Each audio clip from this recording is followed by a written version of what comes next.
앞으로 설교 전에 도움이 되는 영상을 이렇게 보도록 하겠습니다. 올해는 아까 보셨듯이 아펜젤러 스크랜턴 선교사가 우리나라에 이제 첫 발을 디딘 지 130주년이 되는 해입니다. 어떤 의미에서는 이 130주년 이런 게 중요한 것이 아니라 그분들이 가졌던 마음을 우리 모든 교회와 모든 그리스도인들이 회복해야 되지 않을까.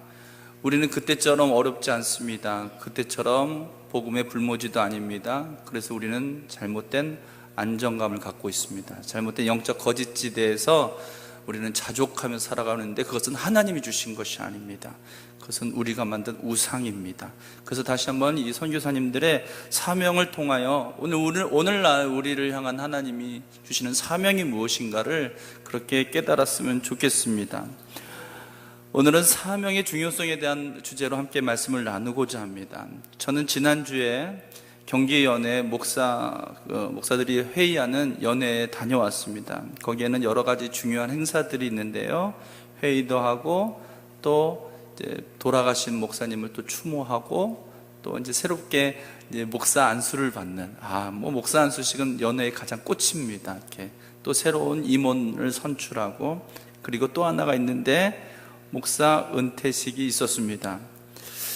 제가 처음 목회를 시작할 때 멀리서만 보았던 그 목사님, 10년 전에 그 목사님은 정말 최고의 멋있는 목사님이었습니다. 외모가 기품이 있고 품위가 있고 자신감이 넘치고 말이죠, 힘이 있으시고 영향력이 있으셨던 그런 목사님이 그날 은퇴식의 주인공으로 앉아 계셨습니다. 예전에 그렇게 성공한 목회자란 존경과 부러움을 한 몸에 받으셨던 분인데 솔직하게 얘기해서 은퇴하는 자리는 사실 좀 만감이 교차하는 그런 시간이었습니다.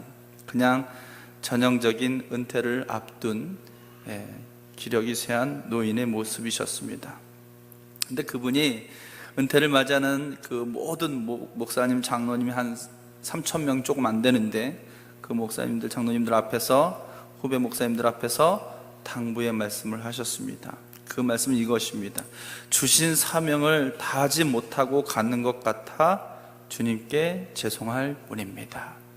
교회를 더 성장시키지 못해서 죄송한 것도 아니고 더 자기 발전을 위해서 노력한 것도, 성공을 위해서 살지 못한 것도 후회스러운 것이 아니라 그분의 평생 목회 얼마나 기도 많이 하셨겠어요. 얼마나 하나님 말씀 열심히 읽으셨겠어요. 묵상하셨겠어요.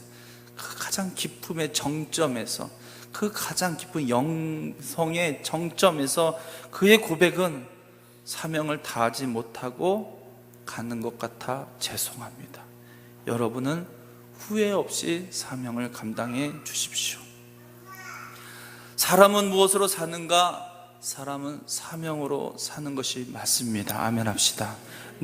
이 사명이 중요한 이유는 그 사명이 우리 안에 없을 때에 생겨나는 공허함이 있습니다. 우리가 사명이라는 그 언어조차 우리가 없다 할지라도 우리 마음 가운데 태어난 본래의 창조적 목적이 있고 또 하나님의 아들 예수 그리스도가 우리에게 오셔서 구원하신 분명한 이유와 목적이 있습니다. 그 목적과 이유를 알지 못하고 살게 되면은 어떻게 되냐면 영적으로 목마르게 됩니다. 그 목마름이 뭡니까? 목마름의 가장 그 깊은 곳에는요, 공허함이라는 거예요. 공허하면 무엇이든지 채워야 되는 사람의 욕구가 있습니다. 배고프면 밥 먹어야 되죠. 안 먹고 버틸 수 있습니까? 견딜 수 없습니다. 우리 영도 그렇습니다. 영도 살아있는 것이기 때문에 살아있는 영이라고 하면은 그 공허함을 반드시 채워야 됩니다. 그 공허함은 여러 다양한 질문으로 나옵니다. 나는 도대체 누구일까? 내 인생의 만족함이 과연 있는 것일까? 내 인생의 안정감이 있는 것일까? 나는 과연 어떻게 살아야 될 것인가? 채우지 않으면 영원히 이 질문은 떠나지 않을 것입니다. 이 질문과 씨름하는 것, 저는 그냥 제 식대로 표현하면 이것이 영적 열병이다. 뜨거운 거예요. 계속 고민하고 아픈 거예요. 치료받아야죠. 채울 때에 그 열병이 사라지고 삶의 목적과 방향성이 분명해져서 다시는 그 질문을 자기에게 하지 않고 그 열병을 치르지 않게 된다라는 것입니다. 그래서 주님 뭐라고 말씀하셨습니까? 내가 주는 물을 마셔라. 내가 주는 물은 영원히 목마르지 아니한. 예? 예수님이 그 여인에게 물어봤습니다. 사마리아 여인에게 네 남편이 어디 있느냐? 그 얘기 뭡니까? 너 누구냐라는 거예요. 도대체 너 사는 모습을 보면서 네가 누군지 설명해봐라는 거예요. 이 여인은 우물쭈물합니다. 변명합니다. 그러나 그 변명은 자기를 만족시킬 수 없습니다. 자기는 그 질문 속에서 영원히 갇혀 사는 것입니다. 내 인생은 어떻게 되는 것일까 알지 못합니다. 그때 주님께서 내 물을 마셔라고 하는 것은 바로 이것을 말하는 것입니다. 내가 왜 태어났는지, 내가 무엇을 내 삶의 가장 중요한 가치로 살아가야 되는지, 이게 해결이 돼야 목마름이 해결이 된다라고 하는 것입니다. 사명에는 크게 두 가지 종류가 있습니다. 첫째는 창조적인 사명입니다.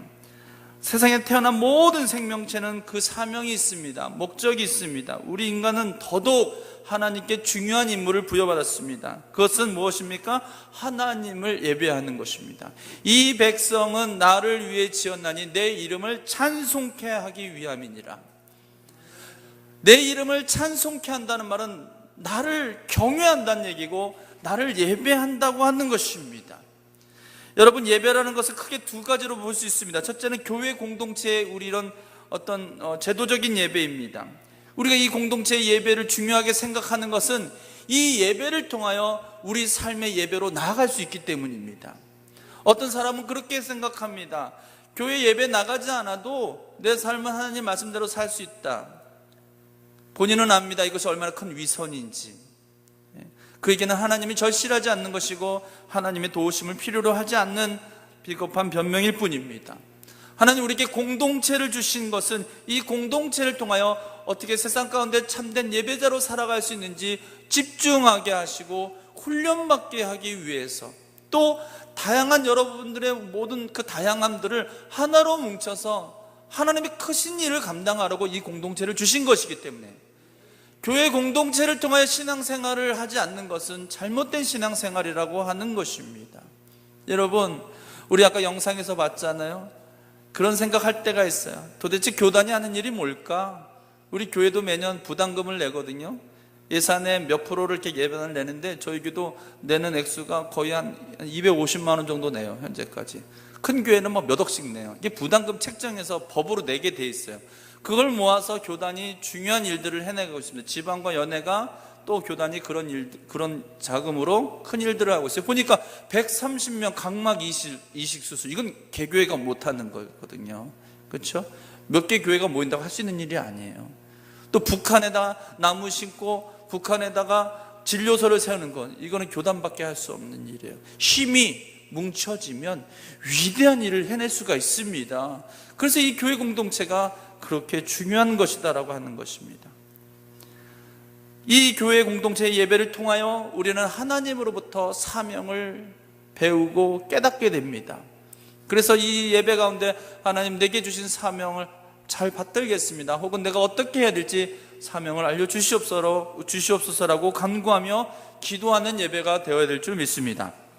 또 하나의 예배는 삶으로 드려지는 예배입니다. 삶으로 드려지는 예배는 이 예배를 통하여 이제 본격적으로 하나님을 경외하면서 하나님 말씀에 순종하며 살아가는 온전한 예배자가 되는 거예요. 그래서 늘 얘기하지 않습니까? 교회를 다니지 말고 그냥 교회가 되십시오. 여러분이 안에 하나님의 성전이 있는 것을 알지 못하느냐? 너희가 하나님의 성전임을 알지 못하느냐? 우리가 주님의 몸된 교회가 되어야 됩니다. 세상 가운데 사랑을 실천하고 복음을 전하며 희생하는 그리스도인, 빛과 소금의 그리스도인이 될 때 그것이 비로소 교회가 되는 것입니다. 두 번째로 사명은 복음적 사명입니다. 우리가 태어나면서 하나님의 본능적이고 운명적인 사명이 창조적 사명이었다면, 이제 예수 그리스도를 구주로 믿고 거듭나서 이제 더러운 죄와 싸우고 불의에 항거하면서 사명을 위해서 살아가는, 구원받은 백성으로 거듭나여 살아가는 것, 복음을 전하라고 우리에게 말씀하셨으니까 복음을 전하는 것이 복음적 사명입니다.